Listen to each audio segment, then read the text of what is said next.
And Jeff Currie finally capitulates on $100 oil. Talk about why you made that call.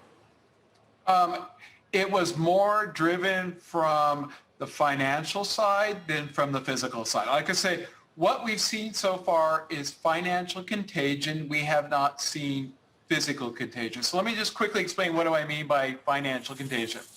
We had a VAR shock. It hit the rate markets. Initially, it didn't spill over into commodities. However, commodities are highly levered, and they did not have a great performance at the beginning of the year. And so they were hit significantly by that VAR shock. That brought oil down, and then we triggered what we call a negative gamma effect. You have big strikes at 75 and 70. As you went through that 75, the options dealers had to sell and sell hard to keep themselves delta neutral through that environment, which ran you down to 70. It was not driven by fundamental shifts. Fundamentally, the impact at this point right now is very limited. The chain in which it could occur would occur through the regional banks and reduction in lending. And on the demand side, that would be relatively small because the lending is more on the industrial and supply side. Because you think about regional banks, they're focused on underwriting local businesses. The consumer and demand side can be underwritten by, the big, large national banks. So the impact on demand is relatively limited.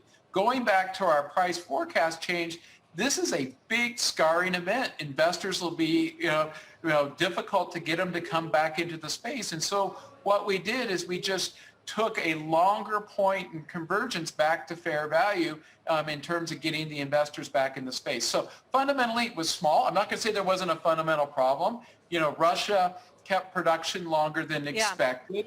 But, we only raised inventories a very small amount. It's more financial.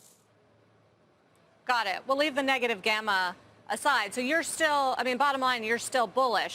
Margins, things like gasoline and heating oil have actually increased over this time period, which tells you the in-use demand is hanging in there. It's not like the demand's coming down and pushing the products up. Oil's coming down relative to the products. On the financial side, the products are remaining there. And that's really key to our view of a stronger market. A deficit in June is the relative strength coming out of not only China, but the emerging markets more broadly. So when we look at the environment today, the demand out of China, it's there, and we'll continue to tighten this market, and that's what's going to drive the physical market higher.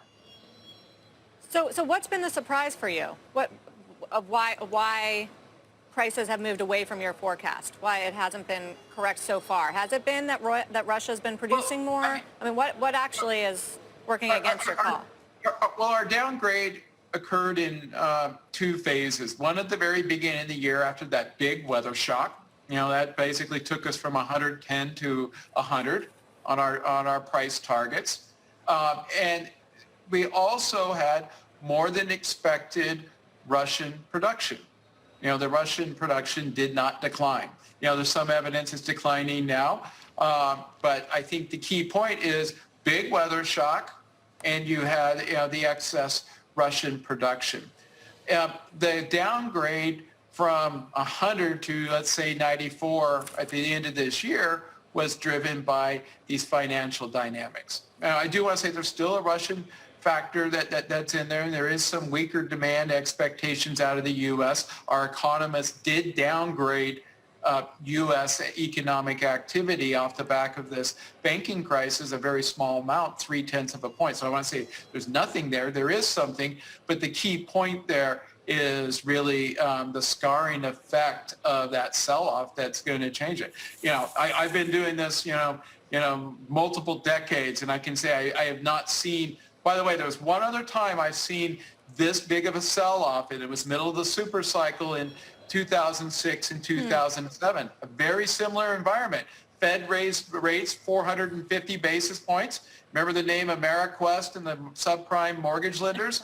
A very similar dynamic. Oil traded off from 77 to 52, triggered a negative gamma event, and the Fed paused. China accelerated and we went from 50 to 150. I'm not going to say we're going to do that right now in any shape or form. No, and this is not that, Jeff. This is not the this is not the global financial crisis that we had then. Not even close. We rallied. I'm saying you rallied during that time period. Why? The Fed paused, China was strong, and oil went straight up. I like to say oil gets its liquidity from the U.S., it gets its fundamentals from China. So when you go back to 2006 and 7, when the Fed actually began to pause, you increase the liquidity back into the system. At the same time, China was going very strongly. That's why I say it's very similar to early '07. Prices came off. Why? Because we had just experienced a 450 basis point rate hike, similar today. China was accelerating. Once the Fed paused, you ran through that downward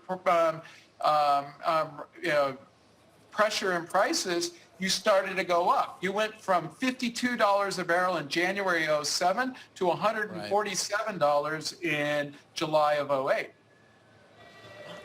Doing a lot of trips down memory lane. 47 But I think the key point here, the similarity, strong China, slowing U.S., again, going back to the point, U.S. gives the liquidity to commodity markets. Yeah. China gives the fundamentals.